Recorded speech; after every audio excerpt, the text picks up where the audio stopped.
Ruth chapitre 1er, versets 16 et 17. Lisons ensemble. Où tu iras, j'irai. Où tu demeureras, je demeurerai. Ton peuple sera mon peuple, et ton Dieu sera mon Dieu. Où tu mourras, je mourrai. J'y serai enterré. Que l'Éternel me traite dans toute sa rigueur, si autre chose que la mort vient à me séparer de toi.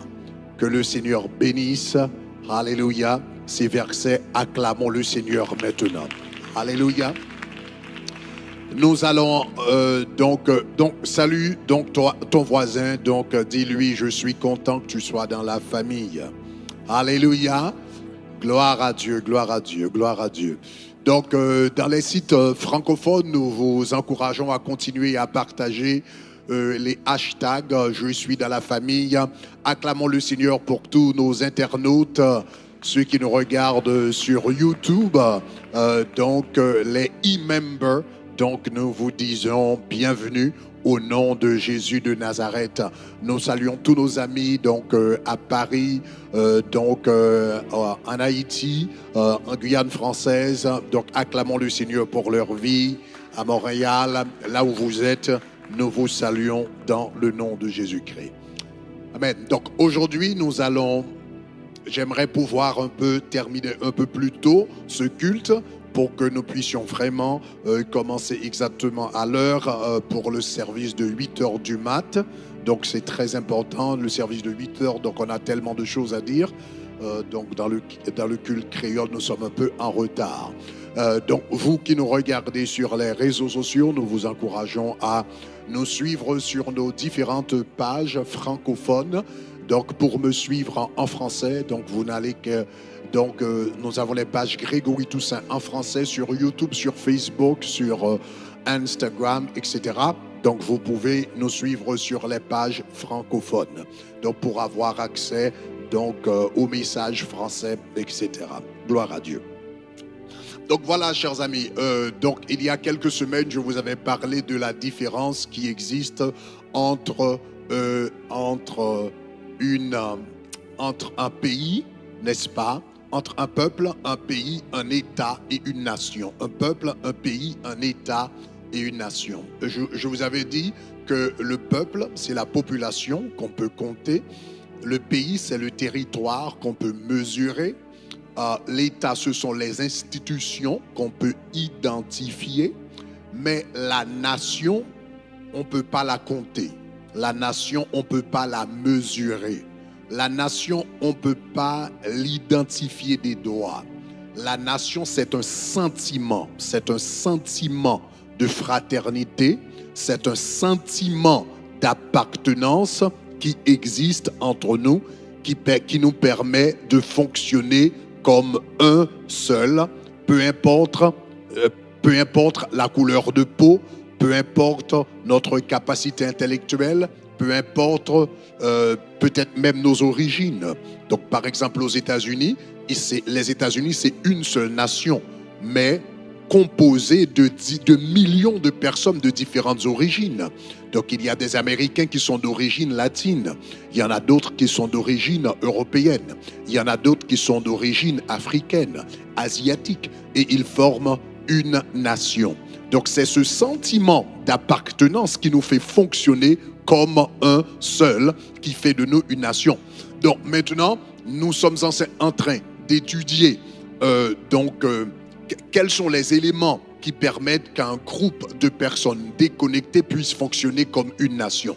Maintenant, vous allez vous poser la question, mais donc ici c'est une église, donc pourquoi est-ce qu'on est en train de faire des cours de civisme, de patriotisme dans une église? Donc c'est parce que la Bible dit qu'une église également est une nation. Dans le livre de Pierre, je crois que c'est 1 Pierre 2:8, la Bible dit, nous sommes un sacerdoce royal, une nation sainte. Cela veut dire les mêmes principes qui s'appliquent à une nation naturelle s'appliquent également à une nation spirituelle. Donc pendant que nous sommes en train d'enseigner sur les principes bibliques qui nous permettront de fonctionner comme une nation spirituelle, donc nous espérons que nous allons apprendre également comment vivre comme une nation naturelle, que cela aura des retombées bénéfiques pour notre nation sur le plan naturel. Mais ici, nous sommes en train de regarder les principes. Et nous avons dit que dans le livre de Ruth, on a identifié 5 principes dans la déclaration de Ruth. Dans Ruth chapitre 1er, versets 16 et 17, nous trouvons 5 principes donc, qui vraiment permettent, 5 principes qui permettent à un groupe de personnes déconnectées de devenir une famille, une communauté, une nation. Donc nous allons regarder, nous en avons déjà vu 3, nous allons regarder les 2 derniers aujourd'hui. Donc premièrement, je vous fais une révision rapidement. Premièrement, Ruth dit à Naomi, premièrement, là où tu iras, j'irai. Donc la première chose pour avoir une nation, il faut avoir une vision, un sens de direction. Donc ce qui contribue à rassembler un peuple déconnecté en une famille, c'est une vision. Elle a dit, là où tu iras, j'irai. Deuxièmement, elle a dit, là où tu demeureras, je demeurerai. La deuxième chose capable de transformer un groupe de personnes déconnectées en une nation, c'est la proximité. Là où tu demeures, je demeurerai. Donc la proximité. Donc voilà pourquoi avoir une terre, c'est important. Parce que c'est le pays, c'est la terre qui nous permet de vivre en proximité. Donc une nation qui n'a pas de terre, c'est difficile pour elle de vivre en proximité. Donc les Juifs, eux, ce qu'ils ont fait quand ils n'avaient pas de pays, quand ils n'avaient pas de terre, partout où ils allaient, et ils font ça même aujourd'hui. Aujourd'hui encore, ils font ça. Quand ils vont quelque part, ils vont habiter ensemble en proximité. Parce que la proximité, là où tu demeures, je demeurerai. La proximité nous permet de vivre ensemble. Quand nous sommes séparés, dispersés, c'est beaucoup plus difficile de fonctionner ensemble comme une nation. Donc là où tu iras, j'irai. Ça, c'est la vision. Là où tu demeureras, je demeurerai. Ça, c'est la proximité. Troisièmement, elle a dit, ton peuple sera mon peuple. Ça, c'est la solidarité. La solidarité, ton peuple sera mon peuple. À partir d'aujourd'hui, nous faisons partie du même corps social. Nous faisons partie du même corps social. Ton peuple, c'est mon peuple. Nous appartenons au même peuple. Nous appartenons à la même nation. Nous appartenons au même corps. Nous sommes des membres, de différents membres du même corps. Donc, nous avions parlé de ça la semaine prochaine. Donc, première chose pour avoir une nation, une vision. Deuxièmement, la proximité. Troisièmement, la solidarité. Maintenant, nous allons voir le quatrième élément. Le quatrième élément, elle a dit, ton Dieu sera mon Dieu. Ah, ça c'est fort. Ton Dieu sera mon Dieu. La quatrième chose qui contribue à la formation d'une nation, c'est la spiritualité. La spiritualité, c'est important. La spiritualité joue un rôle très important dans la formation d'une famille spirituelle, dans la formation d'une nation. Donc, elle a dit, ton Dieu sera mon Dieu. Maintenant, je vous donne, il y a un proverbe français, il y a un proverbe anglais qui dit, the family that prays together stays together. The family that prays together stays together. La famille qui prie ensemble reste ensemble. Donc, l'une des choses qui contribue à l'unité dans une famille biologique ou ethnique ou nationale, etc., c'est la prière. La prière sert de ciment dans une communauté. La spiritualité sert de ciment dans une communauté. Donc, laissez-moi vous expliquer cela un peu plus en détail. Savez-vous que quand Israël était sorti d'Égypte, quand le peuple d'Israël était sorti d'Égypte, en réalité, nous pensons que le groupe de personnes qui étaient sortis d'Égypte étaient tous des Israélites. Mais ce n'est pas vrai.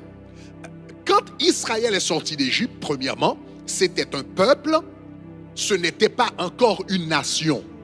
Et c'était une nation déconnectée. Toutes les personnes qui étaient sorties d'Égypte n'étaient pas, suivez-moi bien, toutes les personnes qui étaient sorties d'Égypte n'étaient pas des Juifs. Au commencement, ce n'étaient pas des Juifs. Vous allez regarder avec moi Exode chapitre 12, n'est-ce pas? Exode chapitre 12, versets 37 et 38. Je vais vous lire dans... on lit d'abord dans la version seconde, mais dans mes notes, j'ai la version Bible en français courant. Donc, on lit d'abord. La Bible dit, les enfants d'Israël partirent de Ramsès pour Sukkot au nombre d'environ 600 000, sans les enfants, etc. Le prochain verset, la Bible dit, une multitude de gens de toute espèce montèrent avec eux. Une multitude de gens de toute espèce. Ça veut dire quoi? Maintenant, trouvez-moi, est-ce que vous avez la version en français courant dans mes notes? OK, que j'ai donné.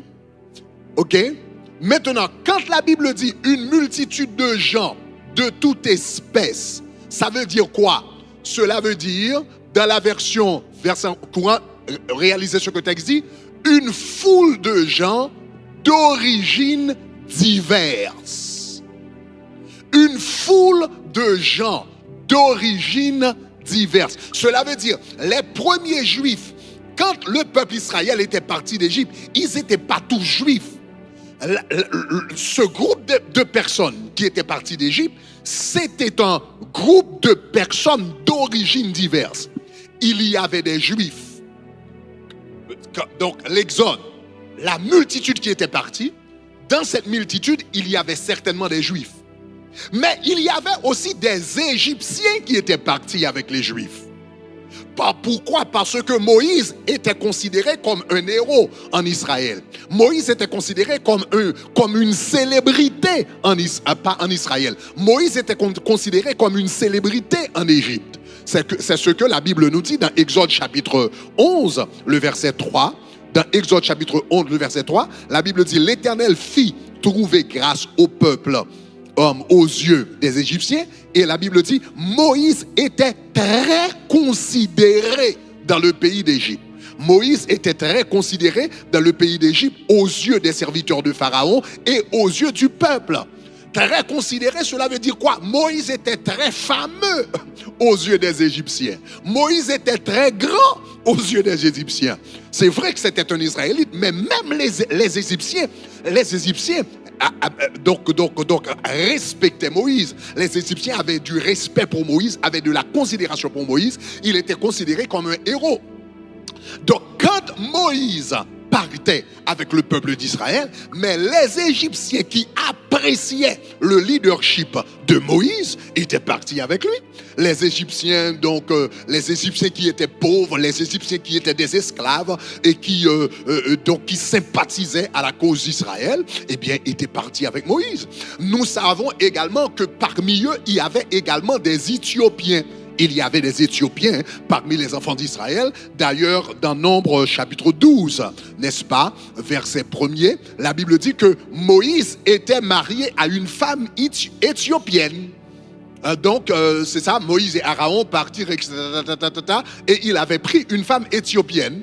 Donc, cela veut dire, parmi eux, il y avait des Égyptiens, il y avait des Israélites, il y avait des Égyptiens, il y avait des Éthiopiens, et il y avait d'autres nations, parce que en ce temps-là, Égypte, c'était une grande civilisation, comme les États-Unis. Donc, vous voyez, comme les États-Unis, les gens sont venus de toutes parts pour travailler ici aux États-Unis, etc.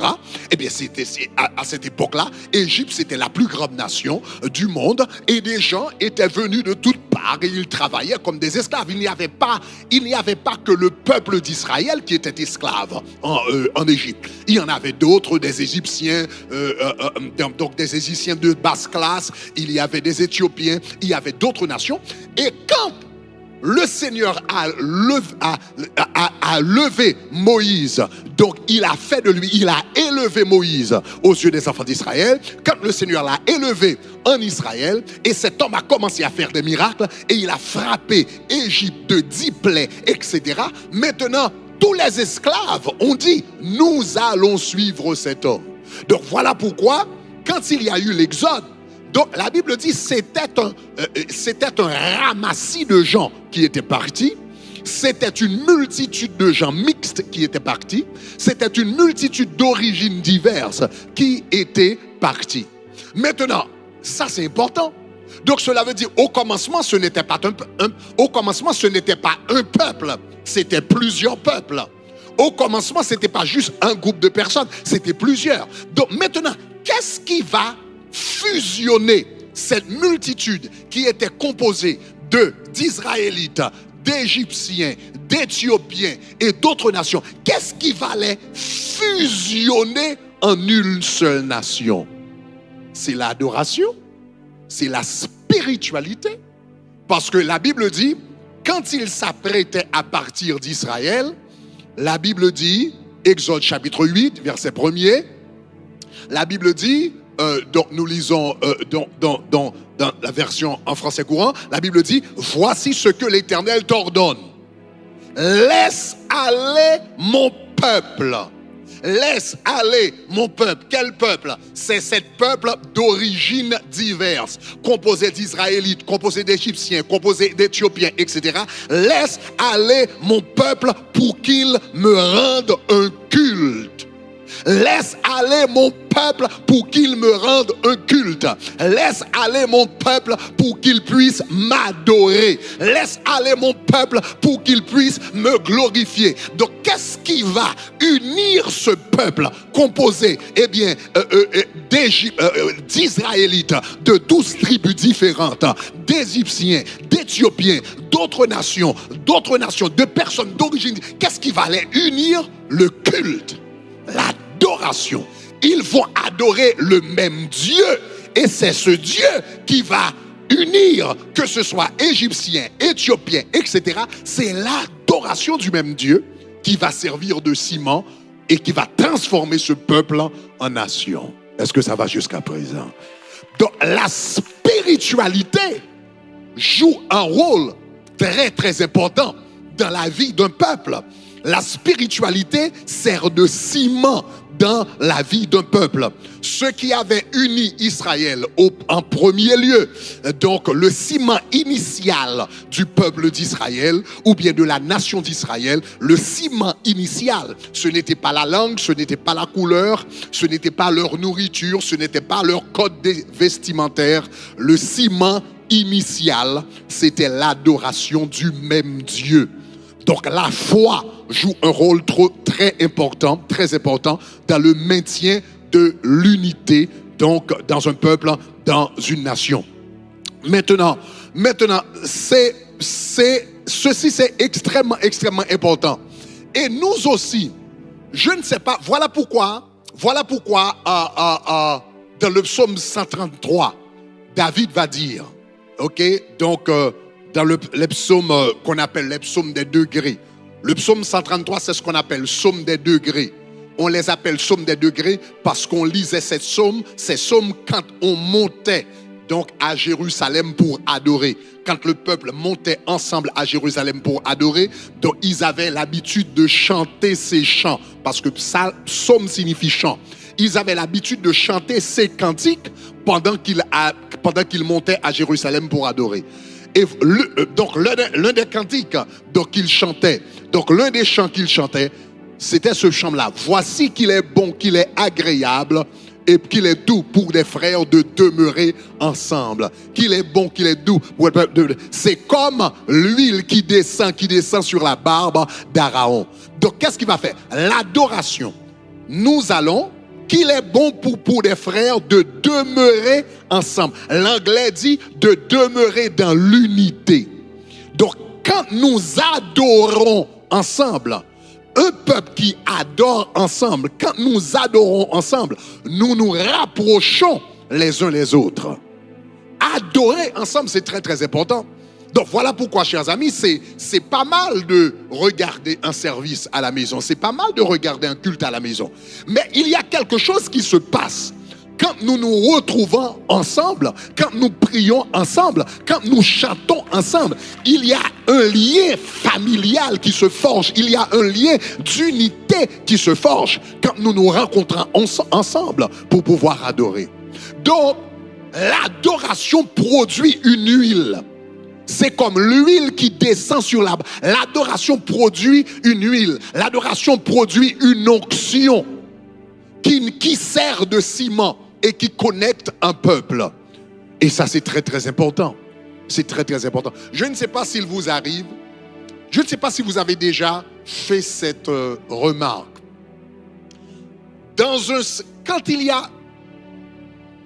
a un culte d'adoration, un service d'adoration, on dirait plus l'onction est puissante, plus l'onction est puissante durant le culte, plus on n'a pas envie d'aller à la maison. Plus l'onction est puissante, plus on n'a pas envie d'aller à la maison. Même après le culte, après la bénédiction, on reste, on continue à parler, on continue à faire des échanges. Mais il semble qu'il y a quelque chose dans l'atmosphère. Même après le culte, on a envie de rester dans la présence, non seulement de la présence de Dieu, mais de la présence des uns des autres. Nous avons envie. Il y a quelque chose, l'adoration nous connecte, nous rassemble nos cœurs, rassemble nos sentiments, rassemble nos émotions. L'adoration fait de nous un seul peuple. Donc voilà pourquoi elle a dit, ton Dieu sera mon Dieu. Le ciment de cette relation, le ciment de notre amitié sera notre alliance avec Dieu. Dieu va servir de ciment entre vous et moi. Est-ce que ça va? Dites-moi gloire. Donc, la spiritualité joue un rôle très très important. Donc parfois on parle, surtout par exemple de la communauté haïtienne, parfois on parle des églises, on dit mais bon ils sont là, ils prêchent l'évangile, etc. Donc ils passent le temps à prêcher l'évangile, à prêcher à la Bible, ils passent le temps à prier, donc ils ne font rien pour la nation. Non, nous faisons beaucoup pour la nation parce qu'en prêchant l'évangile, nous unissons des cœurs ensemble à travers la prière, la parole de Dieu et la spiritualité. Ouais. Donc pour qu'une nation, ce qui a fait la force des États-Unis, c'est parce que au commencement, ce ciment existait. Ce ciment existait à l'origine de cette nation. La majorité de gens, cela ne va pas dire que tous les gens, que la totalité des gens doivent avoir la même foi, mais cela signifie qu'il doit avoir un nombre significatif de personnes qui partagent la même foi, qui partagent les mêmes croyances, qui partagent le même respect pour Dieu. Donc aux États-Unis, à la base, il y avait une base de christianisme. Il y avait une base de la parole de Dieu. Il y avait une base de foi chrétienne qui a permis que les États-Unis soient ce qu'ils sont aujourd'hui. Et même aujourd'hui, par exemple, les États-Unis est considéré maintenant comme un pays païen, mais même comme un pays païen, la majorité de gens, donc 30% d'Américains, vont à l'église chaque dimanche. Donc même à ce moment, dans le passé, c'était encore plus fort. C'était encore plus fort. Donc voilà, chers amis, la spiritualité sert de ciment dans une nation. Et cela, c'est très, très important. La spiritualité donc, nous unit les uns aux autres. Deuxièmement, la spiritualité nous place sous la même autorité. Ça, c'est important. La spiritualité nous place sous la même autorité. Parce que le Dieu que tu adores est celui que tu vas obéir.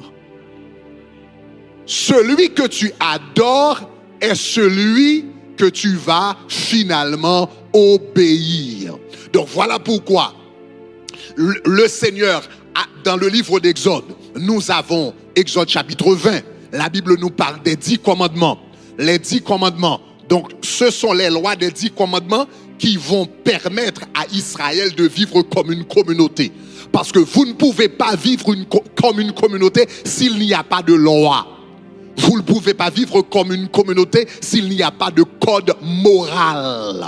Vous ne pouvez pas vivre comme communauté s'il n'y a pas d'éthique, s'il n'y a pas de moralité, s'il n'y a pas de limite, de devoir les uns envers les autres. Donc le Seigneur, en Exode chapitre 20, va leur donner les lois qui vont les permettre de vivre comme une communauté. Tu ne tueras point, tu ne voleras point, tu ne convoiteras point la femme de ton voisin, etc., etc. Mais ce sont les lois qui nous permettent de vivre en communauté.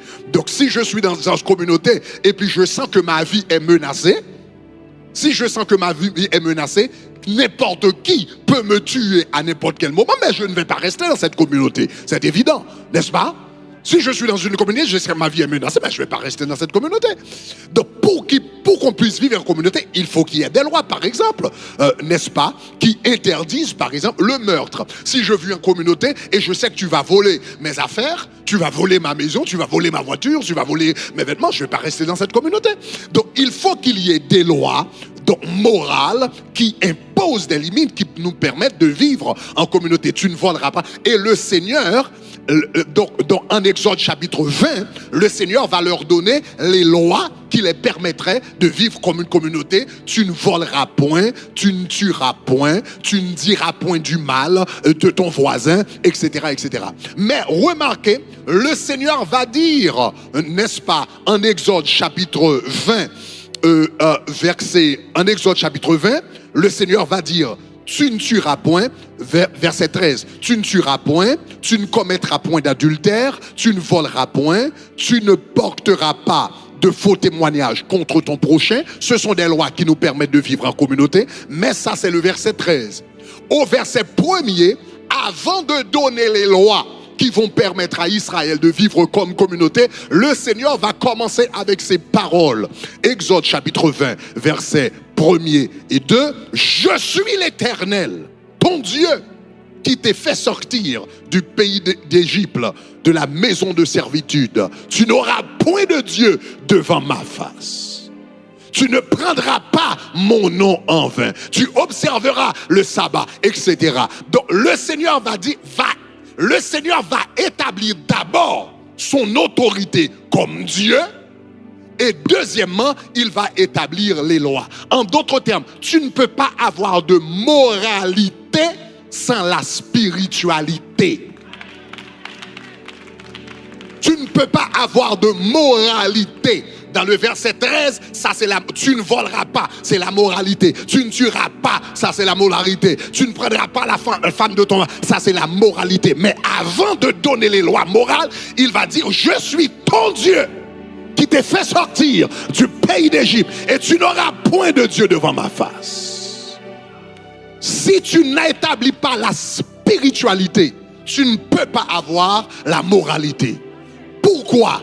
Parce que sans la spiritualité, la moralité est subjective. La moralité, c'est ton opinion.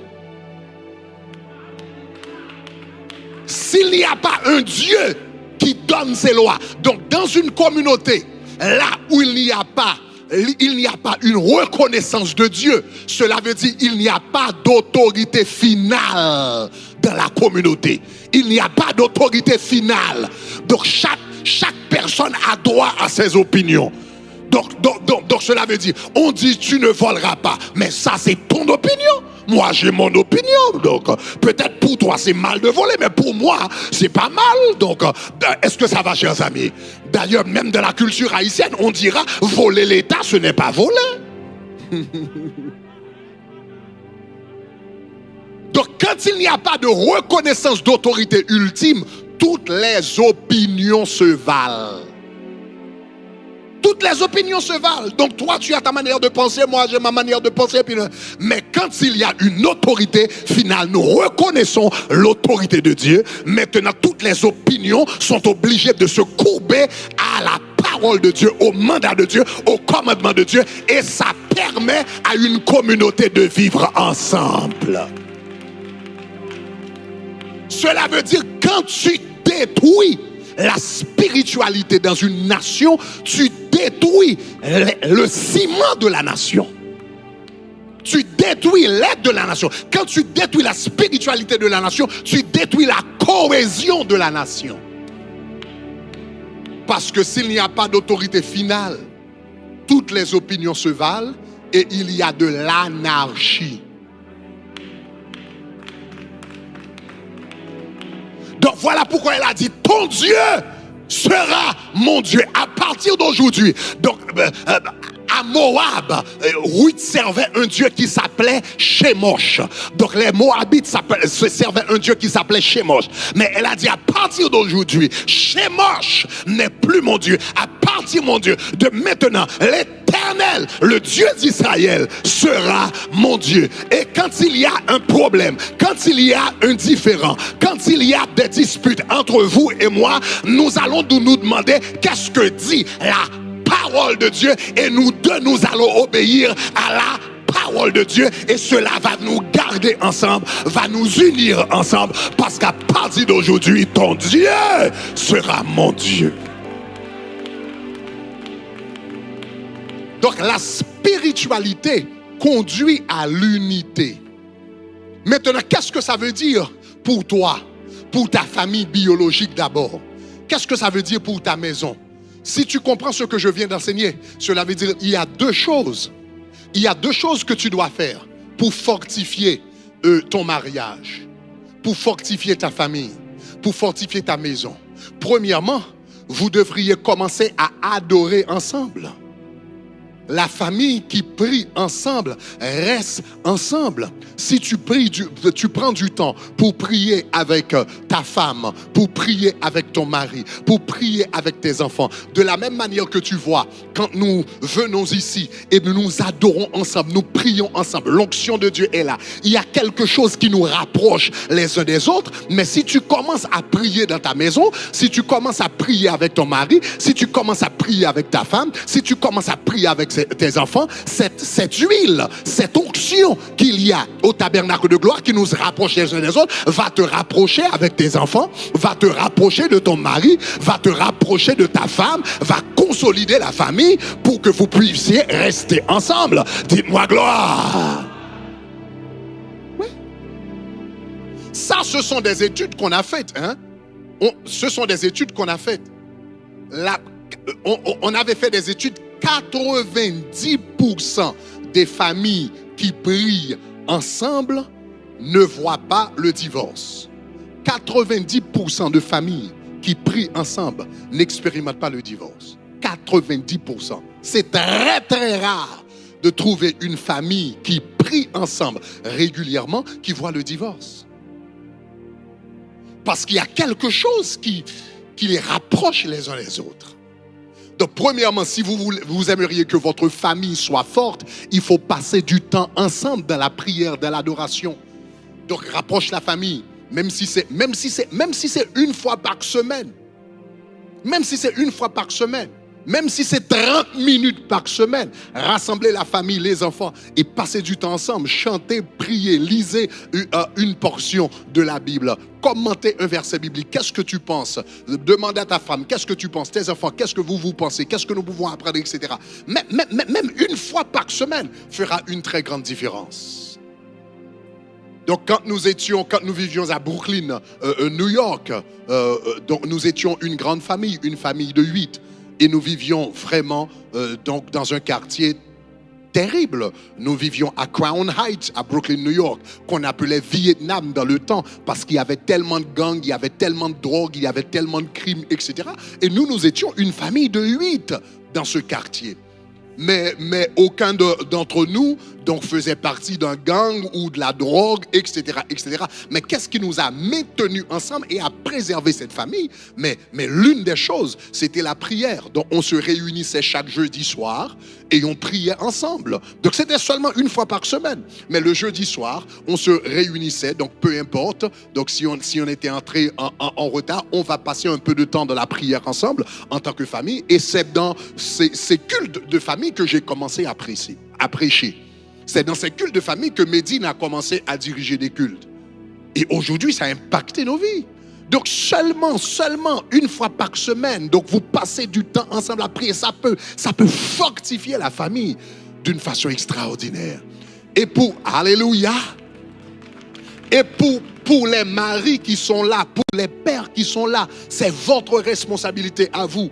Ce n'est pas la responsabilité de votre femme. Le prêtre de la famille, c'est vous. Le sacrificateur de la famille, c'est vous. Donc, la Bible dit partout où Abraham allait, c'est Abraham qui offrait des sacrifices à Dieu. Ce n'était pas Sarah. Ce n'était pas Sarah. C'est Abraham qui offrait des sacrifices à Dieu. C'est Jacob qui offrait des sacrifices à Dieu. C'est Isaac qui offrait des sacrifices à Dieu. Donc c'est surtout la responsabilité. Si vous êtes un père dans la maison, c'est votre responsabilité à vous de réunir votre famille.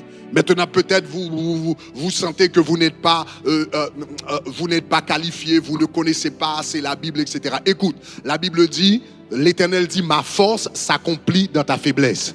Ma force s'accomplit dans ta faiblesse. Donc si tu réunis ta famille et tu commences à lire un verset biblique, tu vas être étonné de voir comment Dieu va faire des provisions. Il va te donner des paroles de sagesse pour la famille. Dieu va t'utiliser comme un canal pour la gloire de son nom. Disons gloire. Alléluia. Et je termine. La cinquième chose, ou encore le cinquième élément. Donc, numéro 1, 5 choses donc, qui peuvent vraiment transformer un peuple en nation, un groupe de personnes déconnectées en famille. Numéro 1, où tu iras, j'irai, vision. Là où tu demeures, je demeurerai, proximité. Ton peuple sera mon peuple, solidarité. Ton Dieu sera mon Dieu, spiritualité. Et elle dit, voilà, ton Dieu sera mon Dieu. Et là où tu mourras, je mourrai et j'y serai enterré. Ça s'appelle la loyauté. La loyauté. Je suis avec toi jusqu'à la fin. Là où tu mourras, je mourrai. Si on doit mourir ensemble, on meurt ensemble. On meurt ensemble. On va passer les moments noirs ensemble. On va passer les moments difficiles ensemble. On va passer les moments, comment dirais-je, ténébreux. On va les passer ensemble. Et si on doit mourir, on va mourir ensemble. Là où tu mourras, je mourrai. Ça s'appelle la loyauté. Pour qu'un peuple devienne une nation, il faut qu'il y ait des gens loyaux. Il faut qu'il y ait des gens loyaux. Il faut de la loyauté. Pour qu'une famille puisse subsister, il faut qu'il y ait de la loyauté dans la famille.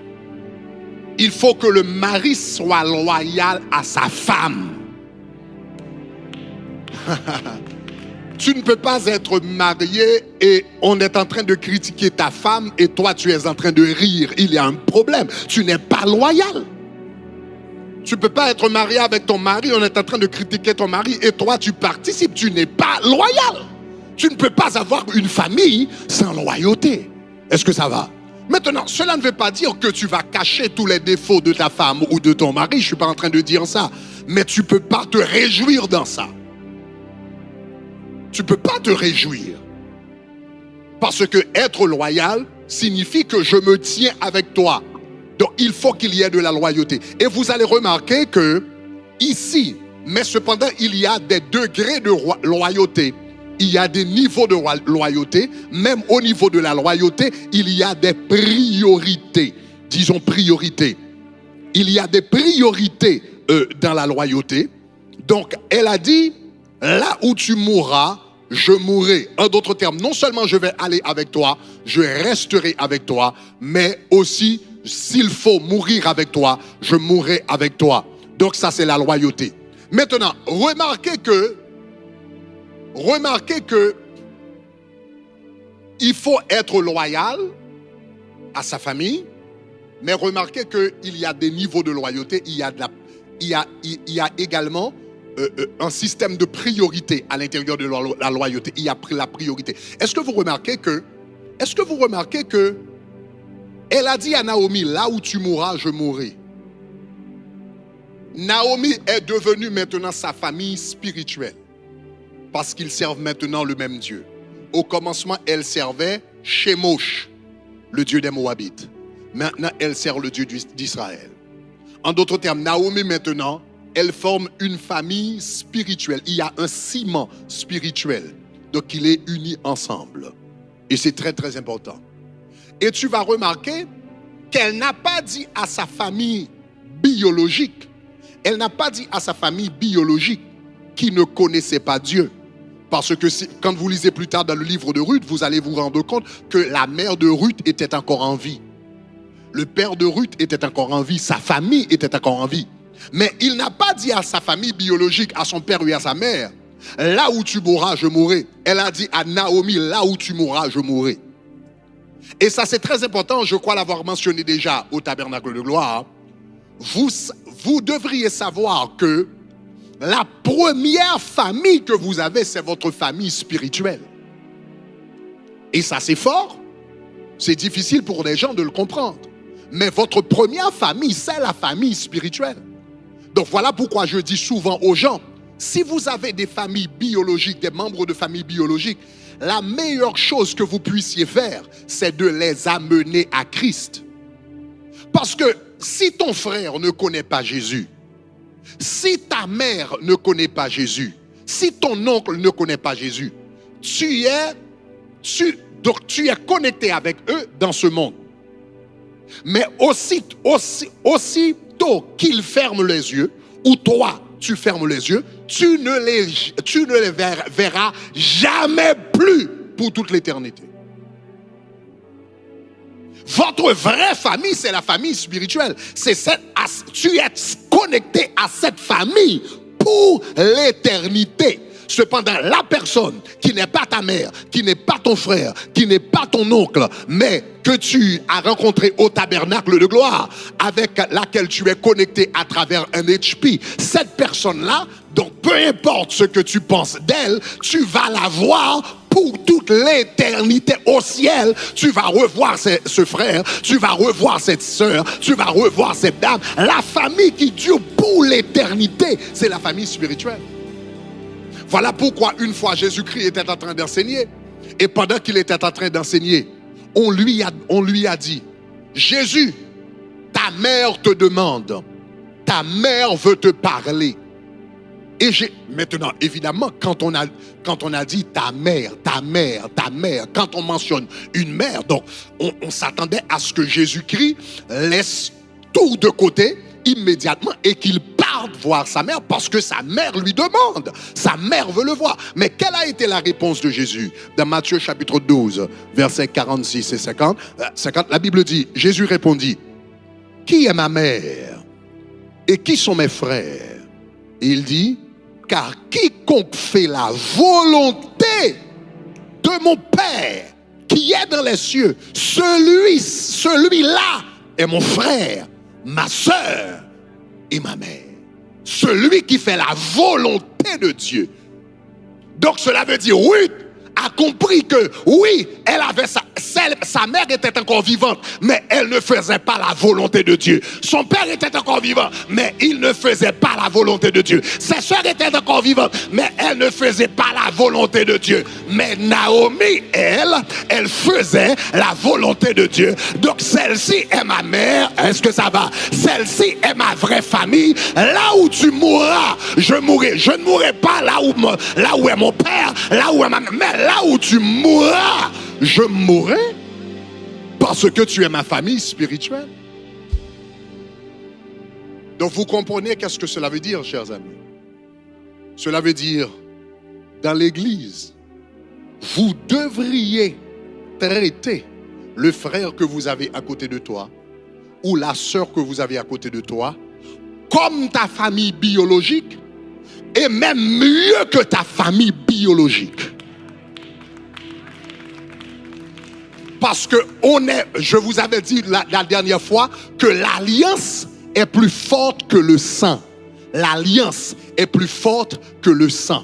Quand tu te maries avec quelqu'un, cette relation, c'est une relation d'alliance. La Bible dit l'homme quittera son père, relation par le sang, sa mère, relation par le sang, et s'attachera à sa femme, relation par alliance. Et l'alliance prime sur le sang. Et quand tu acceptes Jésus-Christ et tu fais partie d'une famille spirituelle, nous prenons la Sainte Seine ensemble. Ceci est le sang de l'alliance. Buvons-en tous. Cela veut dire nous sommes unis dans le même corps par l'alliance à travers le sang de Jésus. Et l'alliance prime sur le sang. Oh, que le Seigneur fasse de nous une vraie famille. Que le Seigneur fasse de nous une vraie famille. Je vous ai donné 5 points aujourd'hui, 5 exemples aujourd'hui, 5 principes aujourd'hui. Que le Seigneur nous donne en tant que famille spirituelle. Que le Seigneur nous donne une vision. Que le Seigneur nous accorde la proximité. Est-ce que ça va? Que le Seigneur nous accorde un sens de solidarité. Que le Seigneur nous accorde un sens de spiritualité. Que le Seigneur nous accorde un sens de loyauté les uns envers les autres. Tu es mon frère. Tu es mon frère. Je ne peux pas être dans un studio de beauté et on est en train de parler mal de toi. On est en train de te maudire et de te médire. On est en train de te calomnier. Et moi, je suis un membre du tabernacle de gloire. On est en train de parler d'un autre membre du tabernacle de gloire. Et moi, je suis en train de me réjouir. Cela veut dire, cela s'appelle de la déloyauté. Tu n'es pas dans la famille. Tu n'as pas un sens de famille. Tu n'as pas un sens de loyauté. Si je suis dans un studio de beauté, on est en train de parler de mon frère, on est en train de parler de ma soeur, cela doit me faire mal, peu importe que je sois d'accord avec mon frère, que je ne sois pas d'accord avec mon frère, mais cela doit me faire mal parce que je fais partie du même corps et cela s'appelle loyauté. Ouais. Quand tu parles de mon église, tu parles de moi. Quand tu parles de mon HP, tu parles de moi. Quand tu parles de mon ministère, tu parles de moi. Quand tu parles de mon leader, tu parles de moi. Quand tu parles de mon pasteur, tu parles de moi. Ça s'appelle la loyauté.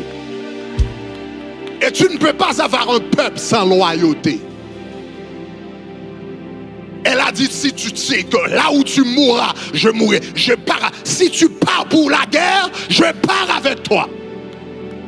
Si tu dois te battre, je me battrai avec toi. Ça s'appelle la loyauté. Dis-moi loyauté. Dis-moi loyauté. Dis-moi loyauté. Ô Seigneur, fais de tabernacle de gloire une grande famille. Fais de tabernacle de gloire une nation sainte.